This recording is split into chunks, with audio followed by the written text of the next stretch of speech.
What is going on, guys? Ultimate Deadpool here, back with another Hot Toys review. We've got War Machine Mark 1, which is my personal favorite War Machine suit that he ever had. In my opinion, it's the best one that they ever gave him. And then everything else just kind of plummeted from there.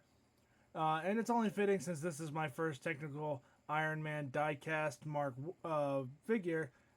We're going to start off with my favorite War Machine suit, Mark 1. So let's go ahead and get him out of his box. So if you open that up, there's a foam core inside everything. So let's go ahead and split the box. Alright, War Machine comes, of course, with a couple of instructions that are still in their packaging. So that's always good. And then if we pop that lid off, hold on. Okay, I know War Machine is a sizable dude, but I was not expecting this. This thing is huge. Alright, cool, fun. Let's get him out. And here we have all of War Machine Mark 1's accessories all laid out on the table. So he does come with two closed fists pre-installed on him right out of the box. And then he also has two finger opposable hands, two repulsor blasting hands, and of course we all know Ivan can make salute, so he comes with a saluting hand as well. He does come with his Gatling gun, which has its own level of articulation. You can swivel it, you can rotate the barrels, you can rotate this back portion, and this goes on his back on a track system. I'll show you guys how that works all out in a little bit. And then for the Gatling gun, you also have the magazine that plugs into the back. The display base, this is supposed to be like a chunk of hammer drone or something. It's a pretty decently sized base, actually. I mean, for comparison for my hand, you can see just how big this diorama style looking base is. It's pretty sizable, but there's not a whole lot of flat surfaces for War Machine to be standing. Whether it's in a saluting pose or whatever. This is more or less meant to have 1 foot or whatever on this rock and the other foot right down here, and then he's firing off all of his guns and whatever. That's more than likely what I'm going to be doing. But anyway, he does also come with a Lieutenant Colonel James Rhodes unmasked face or helmet or whatever you want to call it. And it's fine. I like it. It looks like Don Cheadle. You can take the faceplate and magnetize it to the front, and then we'll have the little jaw part open up if you want it to be funny. And then if you have it up like that, you can have it up like that as well, with all held together with magnets. I will probably never be using this head, not because it's bad, just because I prefer War Machine to be War Machine. And I will eventually get one of those LED light kits that you basically take this off, open that compartment up, take the Phillips head screwdriver out, and then you can have the LEDs turned on all the time with USB-C. I prefer that versus button cell batteries that they give you, because the button cell batteries that are in mine are corroded and disgusting, because this is the original War Machine, not the 2.0 reissued version, because that's the only one that my comic book store or that my local toy store had. They also had the plastic one, but I didn't want to do the plastic one. I wanted the die-cast one, so I went ahead and did a little bit extra for the die-cast one. Same thing with the battle damage pieces. I will probably never be using the battle damage pieces on them, because there are so many interchangeable parts on them, and I just prefer War Machine to be clean. I prefer the standard War Machine look. That is my favorite look for them. I don't want any battle damage stuff. I prefer it to be cleaner.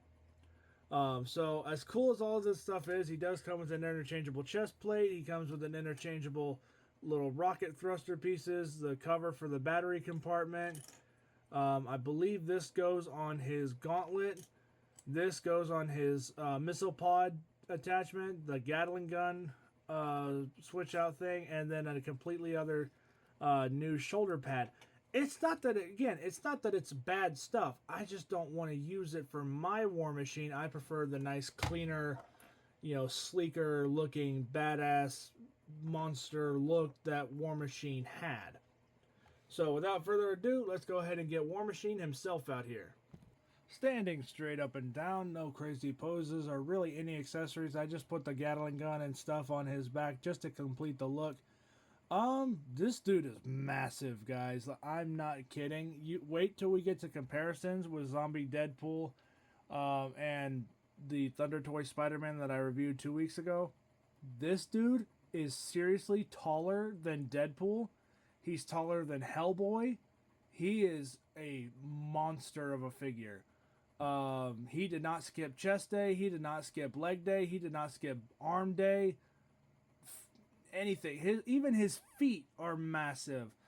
I know this is War Machine Mark 1, which is supposed to be the biggest, baddest version of War Machine. But even then, this dude is a freaking tank. And I know he's supposed to be, but I mean, he's heavy. He's got really good articulation, arguably, because even though he is a big, beefy, huge thing. And all in all, I'm very happy with him. I'm very happy that I got him. But he is super huge, very heavy. And hopefully once I get all the lights and stuff working on him, be that much better. So what we're going to go ahead and do is we're going to take him off this rotating turntable and take a look at him up close and personal. Okay, now that he's off the rotating turntable, this guy, seriously, he's pretty weighty.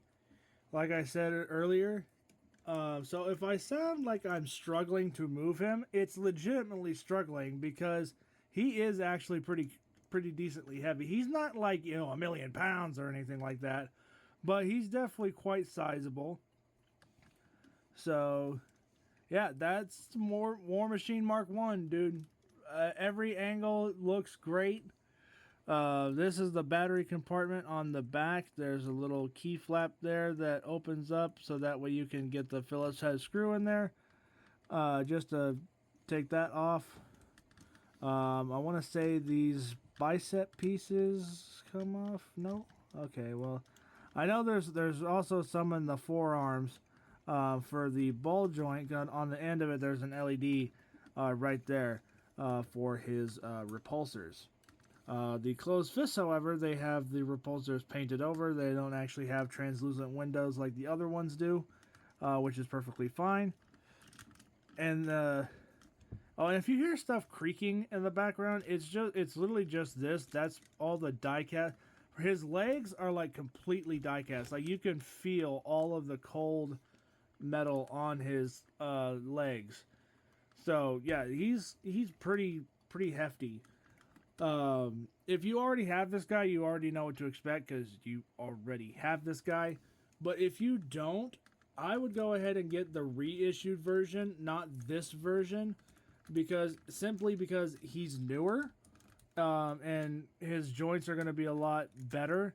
This one, or mine, his joints are fine, but they're obviously not perfect because it is an older figure. This thing was made in like 2016 or something like that, so it's not, he doesn't have great joints, but I wouldn't say that they're like super bad or anything like that.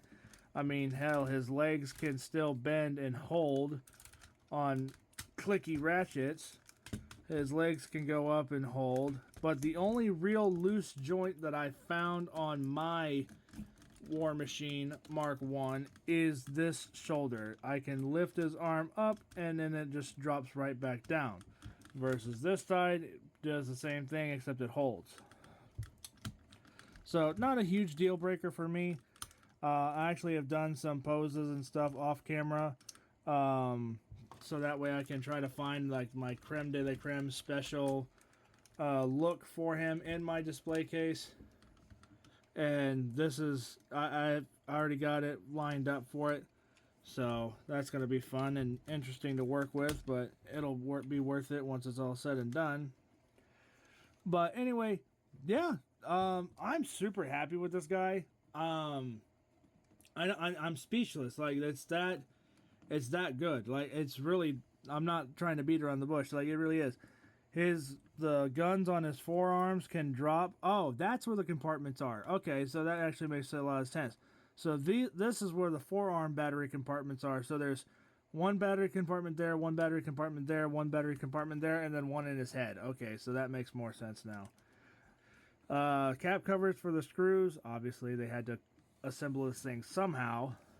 And then, yeah, overall, man, I mean, this is still a really solid release.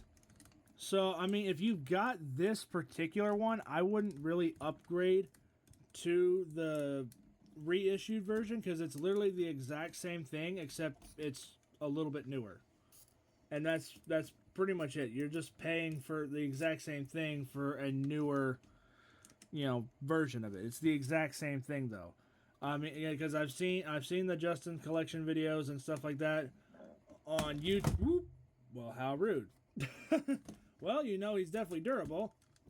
But on YouTube, so I mean, he does a much better job at explaining stuff like this than me. So if you want more of an in-depth review, I would go ahead and check out his channel and his review on this guy. The reissued one is the exact same, like I said, is the exact same thing. Like, this is the same mold, same shit as the newest one. The only difference is this one is the older version, which is probably why I got such a good deal on him. But anyway, yeah, I'm not even really going to try the battle damage stuff on him just because it's too much of a hassle to take everything apart and then try to put everything back together with the battle damage pieces on him. So I think I'm just going to leave him stock even for the video purposes. I know I normally try a bunch of stuff for, the video purposes and stuff, kind of like what Justin's collection does, but if you want to see what this guy looks like battle damage, check out his video. I'm not going to worry about messing with that stuff right now. I just simply want to end this video and put him in my display case, but I'm not going to do that to you guys. So he's got a couple of spring-loaded pieces, like these little pieces up at the front of his feet right here. These are little spring-loaded pieces. He's got some toe articulation. His ankles are pretty good. He's got some screw covers on his foot. Not a big deal for me, but I know that's going to drive some people crazy. Really, I mean, and then these inner thigh pieces or ankle pieces or whatever right here on his shins. Here, and here. These are all held in place with magnets, so you can actually take these off for some reason or another. I don't know why, but they do. Yeah. The arc reactor is really nicely detailed. You can actually kind of see it on camera, but in person it's really, really pretty. I wish I could light him up, but with the button cell batteries that he came with, like, every single one of them is corroded, and I don't have any of those really small button cell batteries. So, unfortunately, I can't really light him up right now, but I do plan on eventually getting one of those LED kits to where I can put the switches in his forearms and his head and his chest and have all that stuff on, powered by USB-C rather than, or powered by USB rather than button cell batteries. So, and then he'll actually look really cool. But right now he just looks like a deactivated suit, which is fine. For me, it's not a big deal, but it probably would look a lot nicer if the LEDs were turned on right now. But like I said, the button cell batteries that they gave me, or that it came with, were completely corroded, completely disgusting, and button cell batteries are shit, so they don't really last all that long anyway. Real quick, let's go ahead and try the Rhodey head, just for the heck of it. Oops. Okay, some of you guys are probably sitting there thinking, what the hell? I thought you said we were trying the Rhodey head. I did. But you can take the faceplate off of the clean helmet and pop it on the Rhodey head to make him look like he's still wearing a nice clean armor, while you've got the Don Cheadle head sculpt in there as is. So technically I was not lying to you. This is seriously, the magnets in this part are so weird. They have to be like at the exact spot for it to look right. Like right there. That looks great. And then this lower jaw piece can move lower down as well. It's fine. I'm never going to use this head just because I prefer to use the actual helmet. I like my Iron Man stuff to have their helmets on and be Iron Man. And yes, I know this is War Machine, different character, but let's be honest, it's basically the same thing. This is technically started off as Iron Man Mark II anyway, so beside the point. But yeah, no, it's a good look.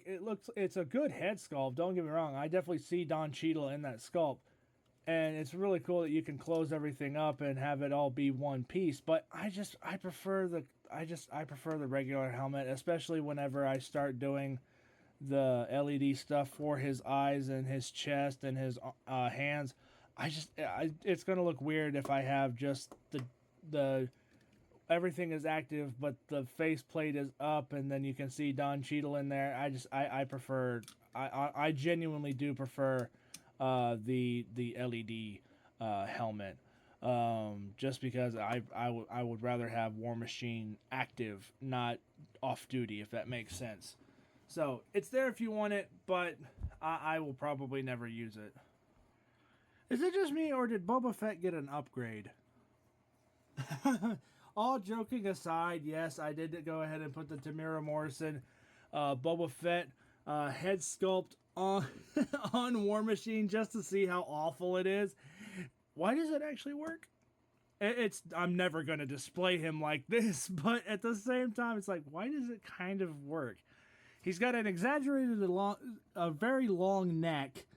But, yeah, it's there if I wanted it. But, yeah, no, I don't think I am ever going to use that on this War Machine. I think I'm just going to stick with the classic thing. But it did properly connect to the neck connector or the ball joint on there. So, I mean, technically, if you wanted to, you could use Temuera Morrison's head on War Machine. I would not do it, but it's there if you want it. So, let's go ahead and go to comparisons. And there we have War Machine Mark I on the left, Zombie Deadpool on the right, both by Hot Toys. Now, ignore the fact that Deadpool is currently standing funky and his back is against the wall. I did not want to take him out of this pose, so he is currently leaning up against the wall right there. But even if he was standing straight up and down, War Machine towers over Zombie Deadpool, just because he's War Machine. He's freaking taller. Which is fine. I actually prefer War Machine to be a big monster of a character. So, you know what? If he's a little bit taller than Zombie Deadpool, then so be it. Zombie Deadpool was actually my second tallest figure I ever had, aside from Hellboy. But Hellboy is actually shorter than War Machine. We did a side-by-side comparison to him off camera. I'm not going to go and get him right now because he's in my display case, and he's a bitch to get to. But just take my word for it. Hellboy was a little bit shorter than War Machine, but not by much. And then here we have the Thunder Toys Spider-Man, or Vigilante Spider, or Variant Spider, or whatever the hell the third-party name was. Still significantly shorter than War Machine. Basically everybody is. But Tobey Maguire, not the tallest guy in the world. Don Cheadle, I believe he's like 6'3", 6'2", something along those lines. So this actually does look about right to me. But there you go. If you're going to put Spider-Man next to War Machine, this is what it would look like. That's pretty much it for this video. Thank you guys so much for watching. I hope you guys enjoyed the video. And yes, right now I am having War Machine do his make salute pose, just because, you know, it's one of the poses that I'm going to do at the end of this video. But anyway, this guy is great. He was released 10 years ago, and honestly, I think he still does actually hold up. So yeah, I honestly do think that this War Machine is actually a really good release, even though it was made 10 years ago. Hot Toys did put a lot of love into this first War Machine, and even the reissue. But like I said, the reissue is just that. It is the exact same thing as this, except just fresher. That's pretty much all there is for this video, guys. I hope you guys enjoyed the video. And real quickly, he does also have the missile pods and the ex-wife slot on his armor as well. But anyway, let me know what you guys think of this guy in the comments down below, and I'll catch you guys on next time. Bye.